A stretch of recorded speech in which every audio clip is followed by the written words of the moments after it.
The history of art is a very strange thing. Some artists are recognized immediately, others only when it's already too late. Today I want to show you an artist who seems to be between those 2 points. Leyla Zhunus is an artist who exists outside of internet attention. Her work is not embedded in the flow that usually makes names recognizable. But that doesn't mean her work can be ignored. Sometimes it means exactly the opposite. If you look at her work closely, you start to notice something unusual. It doesn't try to please. It doesn't explain itself. It doesn't flirt with the viewer. And that's the first oddity. In this piece, it becomes especially clear that the artist works with states rather than narratives.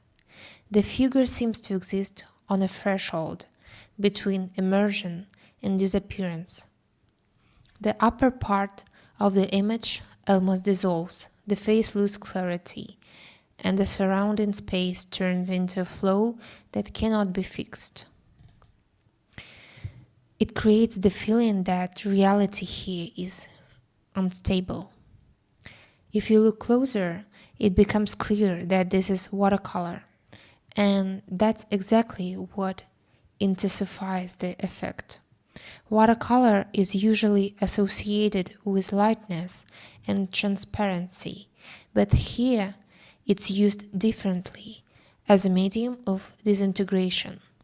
If you move even closer, you can notice the precision of each brushstroke, despite the overall sense of fluidity. There is a strict control within this blur. Color transitions are not accidental. Edges appear and disappear, creating tension between chaos and structure. The work appears spontaneous, almost uncontrollable, but in reality, it's held together by extremely precise, almost delicate control of the medium. This work is immediately read through contrast. On one side, almost absolute softness.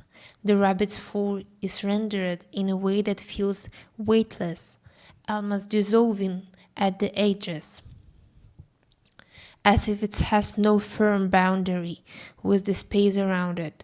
It doesn't feel physical in the usual sense. It's more like something fragile, sometimes that could disappear under the slightest pressure. And yet, it's protected. Metal, heavy, foreign, and this is where the central conflict of the work emerges. A creature that is by nature entirely soft is forced to exist in a world where softness becomes vulnerability. And the protection doesn't feel like salvation. It feels like a necessity that's already damaging in itself. The title, Too Soft for This World, is not just a metaphor. It's almost a diagnosis, not of the world, but of a state of being. If we try to generalize her work, it's built around a recognizable yet rarely clearly defined direction, a tendency toward dark romanticism. There is a contract present of a dim, almost somber atmosphere, a subtle distortion of reality, an early imperceptible grotesque, and a quiet melancholy that dissolves into the image. There is not tragedy or drama in direct sense. It's rather a state in which beauty and unease coexist. And because of this, the works are not immediately readable. They require time. They require the viewer to linger. In an era where visual content becomes louder and faster, works like this almost disappear. They don't shoot, they don't demand attention, which means they are easy to overlook. Fans of Vincent van Gogh might object, how could you even bring him up? But that's not the point here. Vincent van Gogh was almost unknown during his lifetime, not because he was worse, but because he simply wasn't seen in time. I'm not saying the same thing is happening here, but the mechanics of recognition in art haven't changed that much. The painting depicts white chrysanthemums carefully drawn on paper.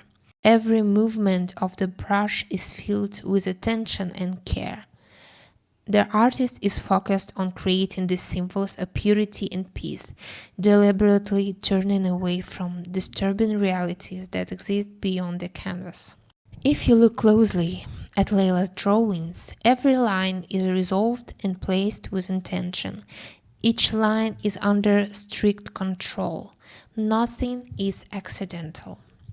The strangest question in the story is not whether the artist will become recognized, but when, because works like this rarely remain unnoticed forever.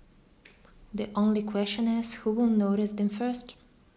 By the way, have you already noticed the name of this channel?